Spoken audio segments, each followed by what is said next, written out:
Welcome to the Michigan Association of Secondary School Principals new and improved podcast series featuring great discussions, insight, and resources on all things related to education and administration. Welcome back to the MASSP podcast. This is episode 7, and we're talking about making connections, continuous learning, and we have a special episode today, special in that it's different from what we've offered already. We've been working on a lot of things that have to do with laws that are passing, with the checklists for getting through the end of the year, with HR, and really pounding in those things that are policy and procedure based. But today we're going to be talking about the other side of the job, which is very exciting too. And we have here Joe Sanfelippo with us. And Joe is superintendent of Fall Creek Schools in Fall Creek, Wisconsin. He is the hashtag Go Crickets guy.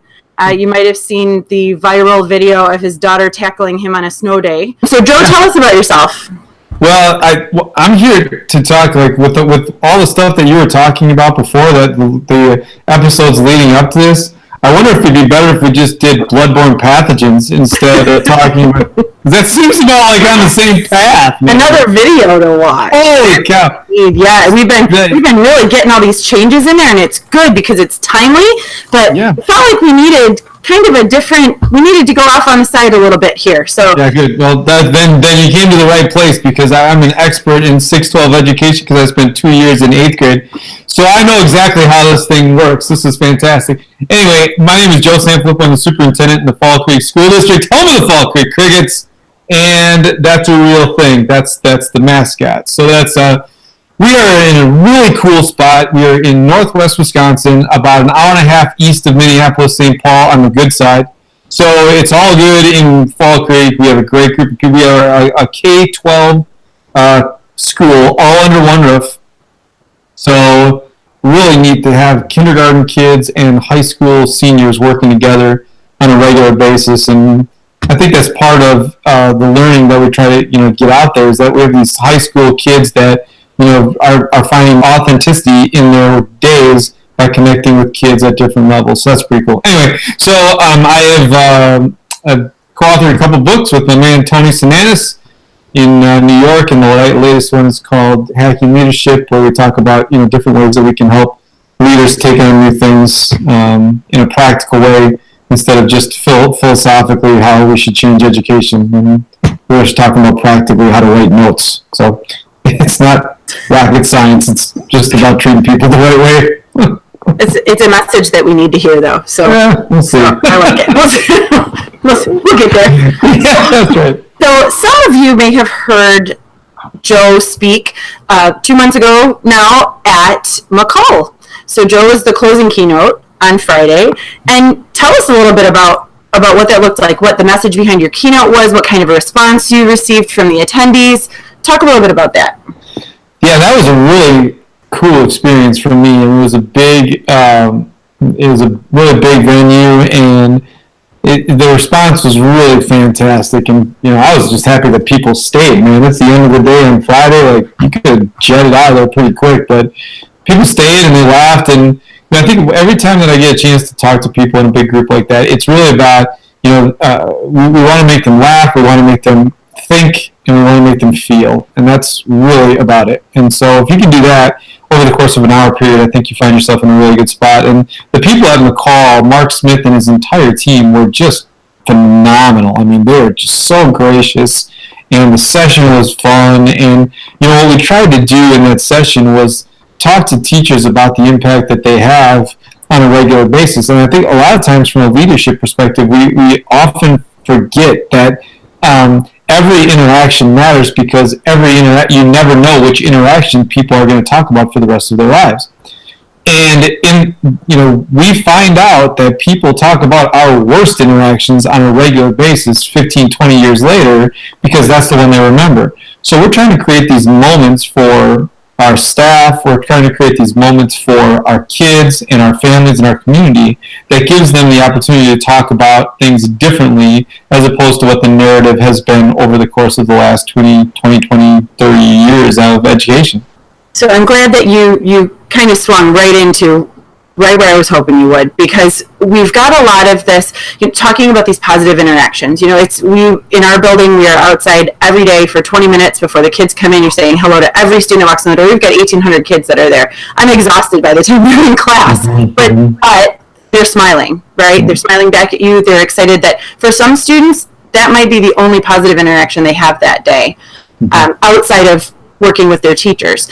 We know that positive interactions look a lot different when we're talking administrators to staff. That looks a lot different at the elementary school level than it does at middle school and high school level. Can you talk a little bit about that? Yeah, absolutely. And I think that you make a really good point. I think they are completely different.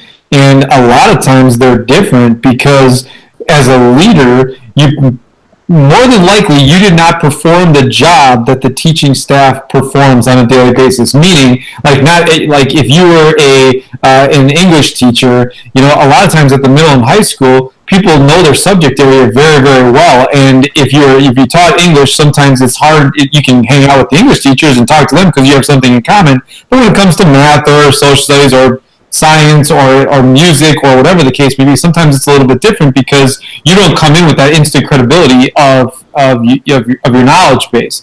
So when it comes to the interactions, I think they're totally different in that the elementary group, you can kind of get a general sense. If you were an elementary teacher, it doesn't matter if you teach second grade, third grade, fifth grade, whatever, prior to taking on an administrator role, you kind of have a better feel for what that looks like in the classroom of 25 kids that you have all day, as opposed to what it is at the high school level. So you have to be very intentional about asking questions before you start talking about how much you know when it comes to the relationship building part. Like, you always listen first, but listen with purpose. And sometimes we don't listen with purpose. We'll just we nod our head and we go through the process of what we believe to be listening, but listen with purpose in that after you hear something, after you have this conversation, be intentional about going back and writing something down in your office or jotting a note to yourself on your phone or whatever that really gets to the core of who that person is, in terms of, their subject area or their life or whatever. Because building relationships is about what specific moments these people are going to remember about you and how often and how much you know about them. They want to know, when you're in the moment with somebody, they want to know what you know about them. They don't need to know everything about you. They want to know that you care about them. So make every conversation about them. And if you do that, if you're intentional about that, that means you're really kind of taking in all of their information and then actually do something with that information, because a lot of times we'll have the information and then we'll walk out of the classroom and then somebody will get into a fight. And then you're dealing with the fight and you forgot what you talked to the teacher about with, something that they really care about. So be intentional about, writing those things down or sending a quick message to them. Or what I like to do is I like to text them after I'm done talking to them. Hey, I really had a great time talking to you.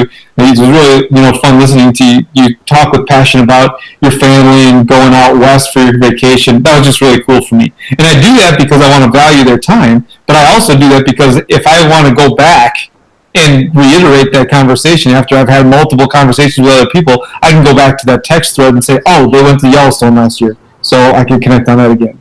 That's a great tip. It's a really great tip, because I think when you run into, especially at the higher levels, elementaries, we've got smaller buildings with smaller sets of teachers. At the high school level, we've got 120 staff members. So what do you do with that? And sometimes it's not as easy as getting back to your office, because like you said, it could be 3 hours before I get back to my office. Mm-hmm. So I love that tip about sending a text message, and I think it's appreciated too. It's not. I like it. That's great. I think the biggest component with that is that you not only did you value the time with them, but now you've also got your foot in the door to another conversation. And I think sometimes, the other thing you have to understand is with 120 staff members or with 150 staff members or 200 staff members or whatever the case may be, getting to know them on a different level is going to be very difficult. Mm-hmm. So if you don't take the time to, not only get involved in a conversation, but also have another into the next conversation, they're going to feel like you don't care. And sometimes you get into that spot where even they don't feel like they're valued. And I tell people, start like these, I call them Seinfeld Conversations. these conversations about nothing, right? Like at least you have a like if you're having a hard time with a staff member and the only time that they ever talk to you is when you have to discuss something that's uncomfortable, then you are much less likely to get into that space. If you go back and have like this Seinfeld conversation about nothing, but just lets them know that you're hanging around their room or whatever the case may be, it makes it much easier to have the difficult conversation moving forward. I remember when I was teaching, and this was now 10 years ago, that our principal would come in every morning and walk around to every classroom. This was at an elementary school. I taught at the high school in the morning and then went to the elementary, but it was still before school for them at the elementary school. And she would go in every single classroom every morning and just say, good morning, how's it going? And have a quick, 2-minute conversation, but it never felt rushed. It never felt like she was doing it just to check boxes off. It always felt like she truly cared. And I think we have to be careful as administrators to not forget what it was like to be a teacher and to be in the classroom, especially at the end of, for us, it's another 2 weeks left. It's into June. The seniors are gone, but everybody else is still here and they are ready to be done. Those teachers are exhausted, and we have to remember what that's like to feel like nobody understands that. And so to get in there and have those conversations and say, tell me what's going on. I know it's hectic in there right now. I know the kids are ready to go, but you're still doing a great job, teaching the content to the end of the year, and they're still learning. They're still working together, but it's a tough. We can't forget that, because then you lose a lot of credibility too. Yeah, absolutely. And you have to be willing to get into that space too. And like there's no shame in saying to someone, hey, you look like you just need a break. Can I just take your classroom for 10 minutes, 15 minutes? Why don't you go take a walk, get a cup of coffee, come on back in. I know I have nothing, I don't know anything about physics, but I can hold the fort down for 15 minutes, and they're probably better off, you need to recharge, and I'm here for you to recharge. And that really, I think that helps. Or, sometimes like say to them at the end of the day, why don't you just go? Like, I got your class for the rest of the day. Just go home and relax and come back tomorrow. And you've been working so hard. Just give me this 15 minutes with these kids and we'll have a nice conversation. But why don't you go home and just relax a little bit? And that goes a long way, because not only does that staff member feel better, but then people are more willing to let you come into their room if they think they might get a free day out of it. Right. It's a great plan. I used to walk around at the school I was the principal at. It was a much smaller school because it was a Catholic school, but I would walk around after lunch and ask if anybody wanted coffee. And because they couldn't get to the coffee machine at 2:00, so I would take it to their classrooms. And that was, for some of them, a huge, huge deal. And for me, it didn't take, more than 5 minutes of my time. Right. Absolutely. Yeah, that and that's the story that they tell. Like, they'll talk to their car partners or colleagues about that story because they just want to feel valued. And, it's being at different levels, especially at the secondary level, they're so passionate about their subject area and their kids, but they love their subject area. And if you don't know anything about their subject area, you're really just like, the coach who ended up being a principal, or the teacher, this person that ended up being a principal, and whatever. And you could be great at that job, but if they don't think that you value, like music is a great example, Theresa. Like, my music teachers are astounding, and I have no idea what they do. None. Like, I have no idea how they get those kids to sing that well in that short amount of time. Yeah. And all I do is I tell them how impressed I am and how I have no idea, but I love it. And what do you need? What can I do to support you? And that's all I got, because I'm like, what we're going to talk about, the treble clef or whatever. I have no idea. Nice job. Well done. Thank you. That's right. I play the fish. What is that thing called? Oh, yeah. Yeah, I play that. I'm awesome at that. Yeah, the conversation that Joe and I were having before this started was that I had asked him what subjects he taught and I said, I taught music, and the conversation went from there. But I'll tell you, when I got the job where I am now, my music teachers were so excited because they finally had, when somebody's coming in to observe them and evaluate them, there's finally somebody who knows what it actually is that they're doing. Right. That's true. It's true. It's unbelievable. My principal, when I was an elementary school music teacher, she had played the French horn. So she knew music. She had gone to college. Music was one of her minors. So I always felt a connection there. And I always felt like she knew what was going on in my classroom. But I think that's important too, is if you don't have any idea, just like you said, just go in and say, what can I do? How can I help? I do that with our math teachers all the time because I couldn't walk in and teach a math class. There's no way. But thank goodness they can. Yeah, absolutely. And you just said it right. Thank goodness they can. That's the biggest part about it, that they can. So why aren't we making sure that these people know and understand how much we value them? And a couple little things that help with that process is about how you start your day too. When it comes to being a secondary principal, a lot of times you walk through the hallways looking for what's wrong because you're wondering, who you're going to have to talk to about something.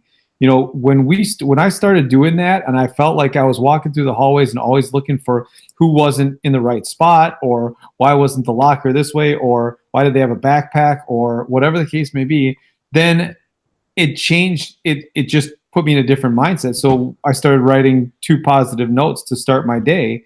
And so here's what happened when I started writing 2 positive notes to start my day. The first thing is that it valued people for what they were doing the day before, right? Because I was looking for stuff that I was going to write about, which made me look for those positive things in classrooms. So that was the first thing. The second thing was it totally changed my mindset when I walked through hallways, because I was looking for the good things that were happening because I knew I was going to write those notes the next day.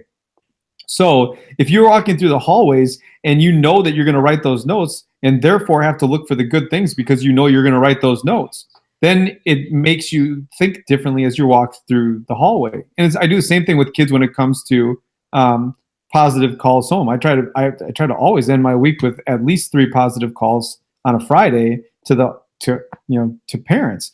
And the biggest reason I do that is because I want to make sure that I'm always looking for the right stuff, because there's a ton of time to look for why is the kid screaming out of the parking lot at 1,000 miles an hour, or whatever the case may be. So it just changes the mindset a little bit, and you have to logistically put yourself. And when you do that, so there's some people out there going, well, when I get to my office, I don't have time to do that because I've got so many things going on. Well, then don't go to your office to write the notes. Go somewhere else. Find a closet, find an empty classroom, and write them before you get to your office, because there's 100 people waiting in my office too that are just like waiting for me. And for goodness sakes, don't go to your office and check your email right away, because that all of a sudden you're in a time suck, and the next thing you know, you're doing clerical work at the beginning of your day when you're the most productive. So now at 9:30, you finally get out of your email stream, and then you can get out into the classroom and the kids are already gone. That is 100% true. 100%. We have, we just found, so little tip and trick. If you use the Boomerang app or extension within Gmail, they now have an inbox pause, and you can pause your inbox, but you can also set it so that emails from certain people come through no matter what. But that's been a huge thing for a lot of our upper administration, central office administration. They've let us know. They're like, our inbox is on pause. I get my emails every 2 hours. And you know what? I need to do that because I can focus more on the positive things, on being in classrooms, on walking through the hallway and talking to kids, et cetera, et cetera, et cetera. Totally agree. So as the year's coming to a close for most of us, by the time this episode airs, Michigan teachers will have between 10 and 15 days left in the classroom. What closing advice do you have for them? Do you have any resources you can suggest for those looking to do some summer learning, some reflection especially? Where do we go? What do we do? Nope, not really. Perfect. So I would worst end to a podcast ever. I'm totally kidding. So here's the thing. First and foremost, like, rejuvenate yourself. Do something that has nothing to do with school. And I'm dead serious about that. Like, you don't need to go and read 9 educational books this summer. You don't have to. Like, read 1 or 2 and then read something that gives you a life balance. Excuse me. Or go listen to a bunch of podcasts that make you feel good, or go on a walk, or I have no idea. Like, do something that makes you happy, because we spend a lot of time trying to figure out how to find happiness within the job, because it tends to overtake us sometimes. So go do something that's like, and it's different for everybody. If you tell me that I should go out and exercise this summer, I'm going to call you a nasty name because I don't want to exercise.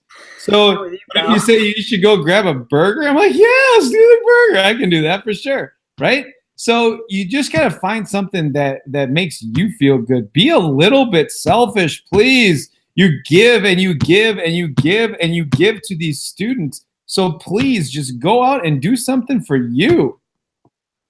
Perfect. I think that's the best possible advice we can give. And I think it will help refresh and rejuvenate for next year as well.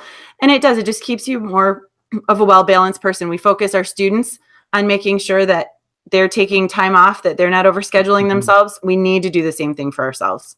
I totally agree. We get to that point where people are like, well, I've got this reading list of 9 books. And then all of a sudden in mid-August, they're like, well, I only got through 2. So now I feel like a failure. What? You read 2 books? That's like 2 high school careers for me, man. I didn't read 2 books in high school. So there you go. I've written more books than I read in high school. So don't get on yourself for not doing all that stuff. I mean, honestly, why do we beat ourselves up about this? And then we wonder why, like, in 5 years, people don't want to do it anymore. Well, they don't want to do it anymore because they keep like batting themselves down, and we're so afraid of what people say about us. We don't talk about all the great stuff that we're doing because people get jacked up about that and they feel like they're bragging. Why wouldn't you brag? You're changing the lives of kids, for God's sakes. Brag about your work. You're crushing me, man. 100%.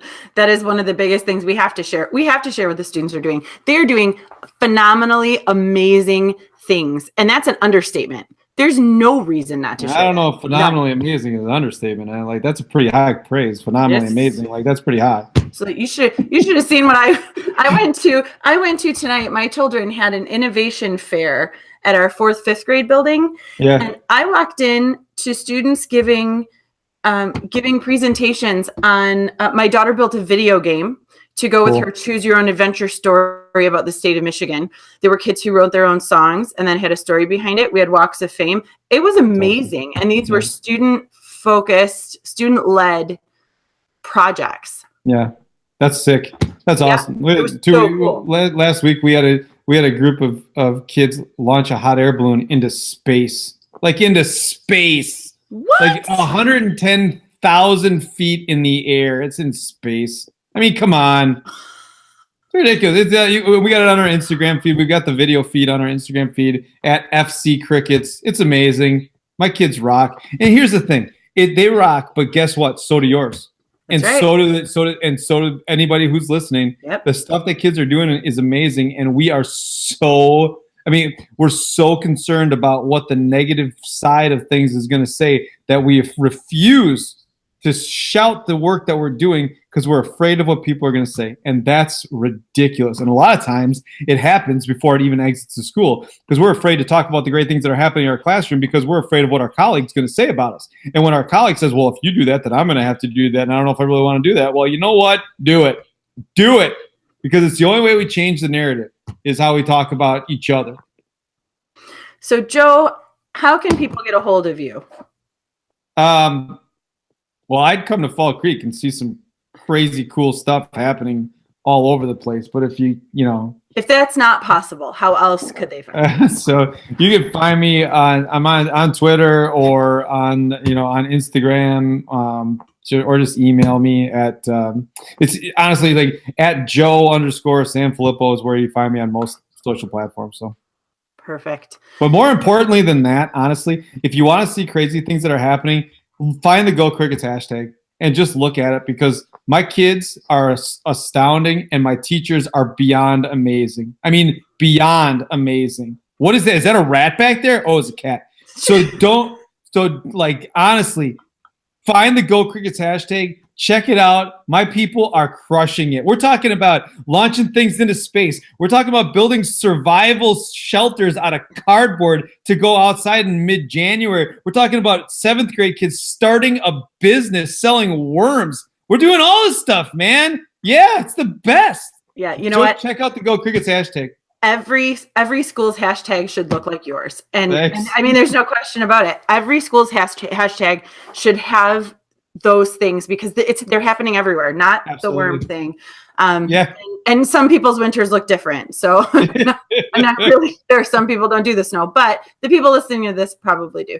Probably do. So Joe, thank you for coming on tonight and for sharing your words of wisdom with our listeners. So coming up, we will have podcasts. We'll be live at EdCon, which is coming up at the end of June in Traverse City. Be there. We'll be talking about the future of testing because we've got some changes coming, and then some summer topics, resting, rejuvenating, and getting ready for the school year. So thank you for listening, and we'll talk to you next time.